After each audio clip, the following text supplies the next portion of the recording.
بالله من الشيطان الرجيم. بسم الله الرحمن الرحيم. فكلي واشربي وقري عينا فإما ترين من البشر أحدا فقولي إني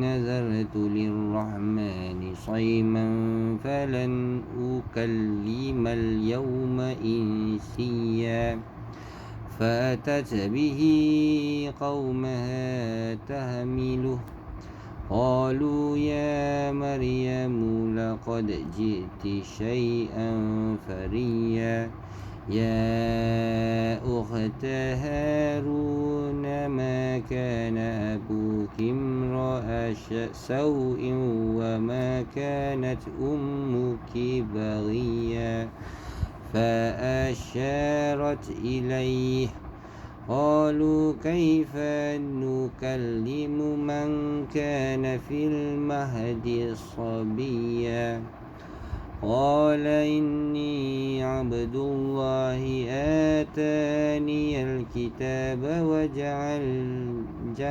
وجعلني نبيا وجعلني مباركا أينما كنت وأوصاني بالصلاة والزكاة ما دمت حيا وبرا بوالدتي ولم يجعلني جبارا شقيا والسلام علي يوم ولدت ويوم أموت ويوم أبعث حيا ذلك عيسى بن مريم قول الحق الذي فيه يمترون ما كان لله أن يتخذ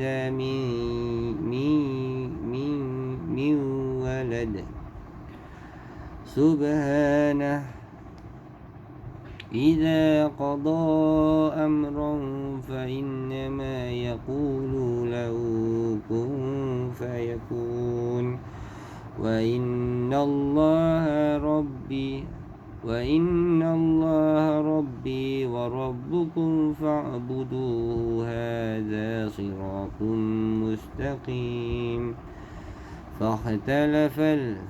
فاختلف الأحزاب من بينهم فأولوا للذين كفروا من مشهد يوم عظيم أسمع بهم وأبصر يوم يأتوننا لكن الظالمون اليوم في ضلال مبين.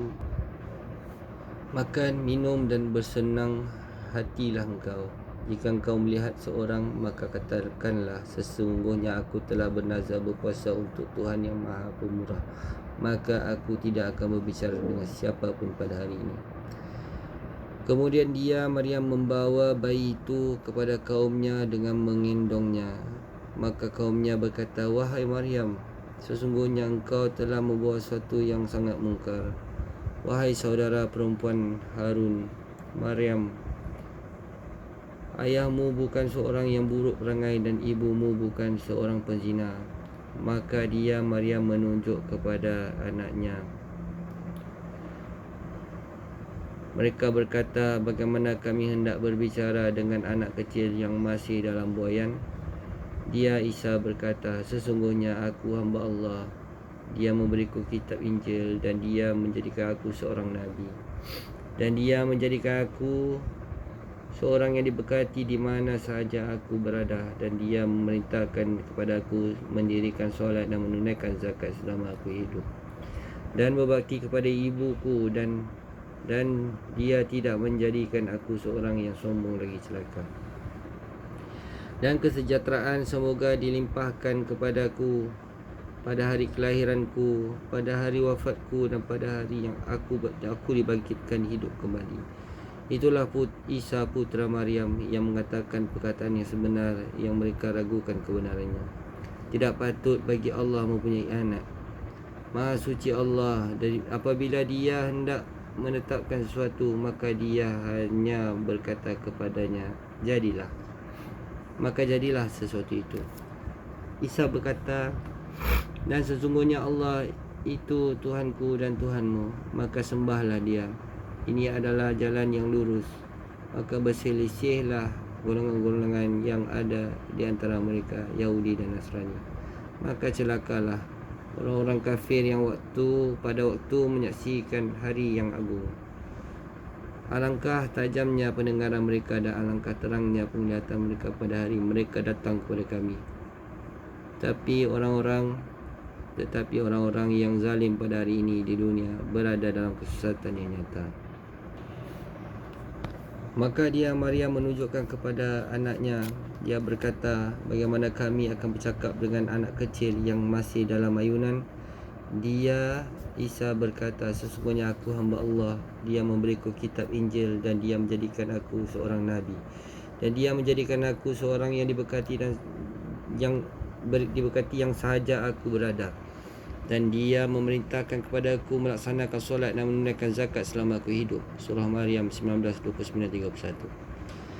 Ketika kaum Maryam meragukan kebenaran Maryam dan mengingkari apa yang berlaku pada dirinya, sambil berkata kepadanya sekehendak mereka, dengan melemparkan fitnah dan menuduhnya berdusta, padahal ketika itu dia sedang berpuasa. Maka Maryam mengalihkan perbincangan kepada Isa dan mengisyaratkan mereka untuk berdialog dan bercakap dengannya. Lantas mereka berkata dengan sangat marah kepada Maryam. Mereka menganggap bahawa dia memainkan mereka. Bagaimana kami akan bercakap dengan anak kecil yang masih dalam ayunan? Dapatkah anak kecil yang masih dalam gendongan ini bercakap? Maka anak itu Isa berkata, sesungguhnya aku hamba Allah.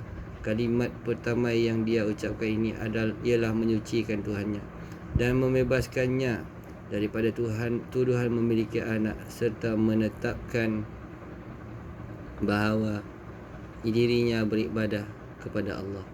Selanjutnya Isa berkata, dia memberiku kitab Injil dan dia memberikan aku seorang nabi. Perkataan ini untuk membebaskan ibunya daripada tuduhan keji yang dilontarkan oleh mereka. Mengikut Nauf al-Bakali, ketika mereka menuduh Maryam, Isa sedang menyusu padanya. Lalu dia mencabut mulutnya dan bersandar pada perut ibunya dan berdiri yang sebelah kiri. Lalu dia mencabut mulutnya dan bersandar pada perut ibunya yang sebelah kiri sambil berkata kepada mereka sebagaimana yang disebutkan pada ayat ini. Dia menjadikan aku seorang yang diberkati di mana saja aku berada. Mengikut Mujahid, Amir bin Qais dan As-Sawri, maksudnya ialah dijadikan sebagai guru yang mengajarkan kebaikan. Ibnu Jarir meriwayatkan daripada Wuhaib bin Al-Ward Mahula Bani Makhzum. Dia mengatakan bahawa seorang yang berilmu bertemu dengan orang yang lebih tinggi ilmunya. Maka dia berkata kepadanya, semoga Allah merahmatimu. Lantas bertanya, apa yang mesti aku tampakkan daripada amalku? Orang yang lebih tinggi ilmunya menjawab, menyuruh kebaikan dan mencegah kemungkaran. Sebab hal itu merupakan agama Allah yang dibawa oleh para nabi kepada hamba-hambanya. Para ulama fiqh sepakat bahawa makna mubarakan pada ayat ini ialah menyuruh kebaikan dan mencegah kemungkaran di manapun berada. Dan dia memerintahkan kepada aku mendirikan solat dan menunaikan zakat selama aku hidup. Hal ini sebagaimana diperintahkan kepada Muhammad SAW, dan sembahlah Tuhanmu sampai yakin ajal datang kepadamu. Surah Al-Hijr 15:99. iaitu sentiasa melaksanakan sampai tiba kematian, sebagaimana yang dikatakan oleh Malik bin Anas daripada Abu Hurairah radhiyallahu anhu. Dia berkata, aku mendengar Rasulullah sallallahu alaihi wasallam bersabda, jika iqamah solat telah dikumandangkan, maka janganlah kamu datang sambil berlari, namun datanglah dengan tenang. Apa yang kamu dapatkan daripada solat maka ikutilah, dan apa yang kamu tertinggal maka sempurnakanlah. Hadis riwayat Al-Bukhari Muslim. Hadis datang memberikan beberapa pelajaran. Dibencinya tergesa-gesa kerana ingin mendapatkan solat bersama imam, kerana hal tersebut akan mengganggu solat sehingga tidak tenang ketika solat. Hendaknya apabila masuk solat dalam keadaan khusyuk dan tenang. Apabila seseorang hendak melaksanakan solat, maka ditetapkan baginya pahala sejak dia berjalan menuju solat.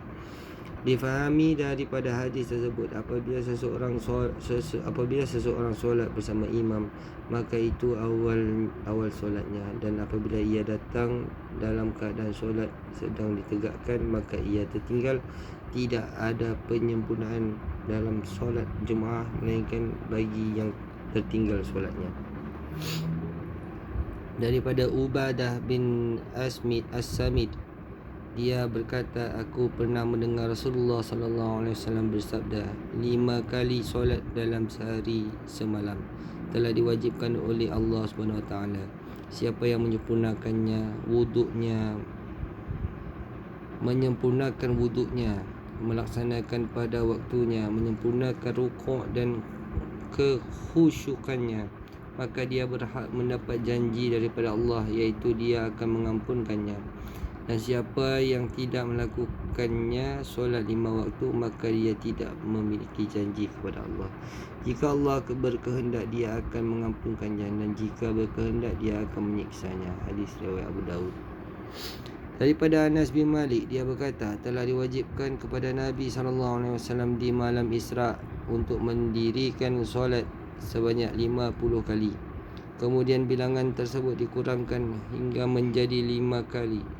Lalu baginda disuruh, wahai Muhammad, sesungguhnya ketentuan yang ada di sisiku tidak dapat diubah, maka engkau akan mendapatkan pahala 50 waktu solat dengan 5 waktu solat ini.